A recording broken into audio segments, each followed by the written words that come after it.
Hindi ako sumasakay ng pedicab kasi unang-una, mahal siya. So my opinion about pedicab drivers is that feel nila, own nila yung car. I don't like pedicab drivers because they charge a lot, especially here in Taft. Yung mga pedicab drivers kasi, most of them parang nagtataas ng price kapag yung malakas yung ulan or mga peak hours, gano'n.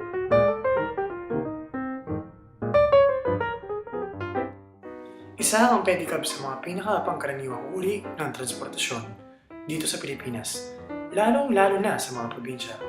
Ngunit huwag niyo namang kakalimutan na mayroon ding ganito sa Metro Manila.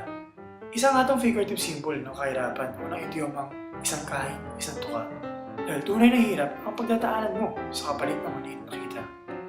Atin nga matatandaan na may isang sikat na politiko ang gumamit ng imaheng ito upang ipakita na siya ay kaisa ng masang Pilipino.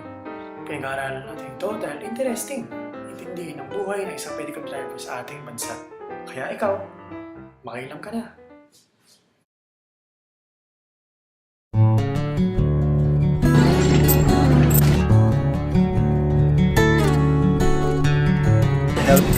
Ako nga pala si Noel, Noel Tawasin po. Nakatira po sa Liberation Street, Manati, Manila.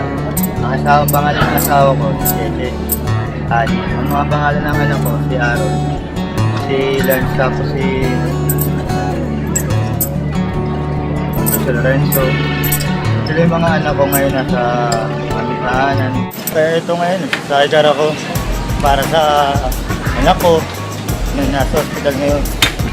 Kaya kung ginagawa ko ngayon, hindi ko malaman nung saan nakukuha ng ibabayad ko sa hospital para sa baby ko na accompany niya. Kaya ngayon ako, nag-iisip, nagugulan ang isip ko ngayon para makakuha ng kitain to.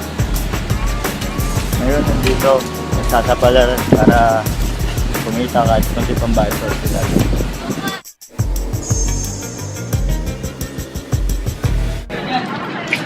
Kanan yan! Sir, baka kayo, gusto nyo sa buhay namin. Kalbayan yan! Papadyak namin. Gusto nyo subukan. Sige kuya, kumayan. Okay. Ayun po. Dahan-dahan lang po. May labang course dito para Huwag niyo ipapabalik ko lang. Kasi sila mga trasusa. Mga sirang pinagay. susubukan nun natin yung buhay ni Kuya dito. No? Susubukan natin kung kaya ba na isang Lasaliano na maging pedicab driver.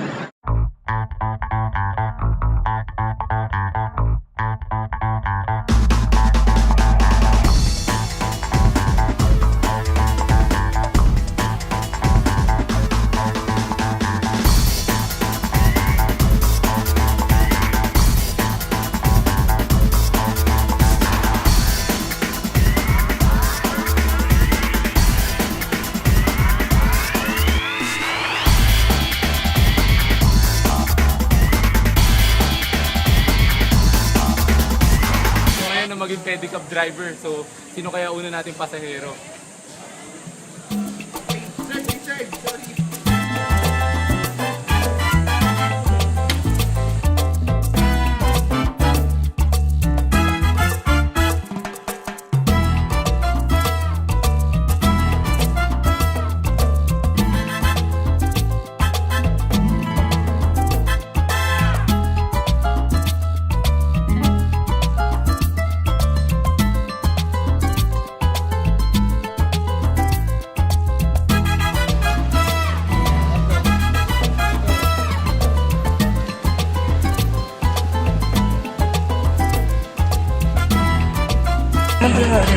So, kamusta naman ang pagbabike? Para sa akin mahirap to kasi hindi tayo sanay sa mga dito. Lalo na yung mga Tagalasal. No? Alam natin yung background ng family, yung pera, yung sila yung kahirap. Pangalawa dito is 3 oras po tayo nag-iikot dito para magantay ng pasahero. Isa pa lang sumakay. At yung bayad na ito, mga 30 pesos, 40 pesos sa biyahe. Mahirap siya para sa isang taong bubuhayin ng pamilya, katulad nga ni Kuya na 5 ang miyembro ng pamilya, isang may sakit pa. Kakain pa sila araw-araw, walang trabaho ang asawa. Kaya, yun nga, siguro hindi natin basta-basta pwedeng i-judge din yung mga tao na to kasi titry nila mabuhay.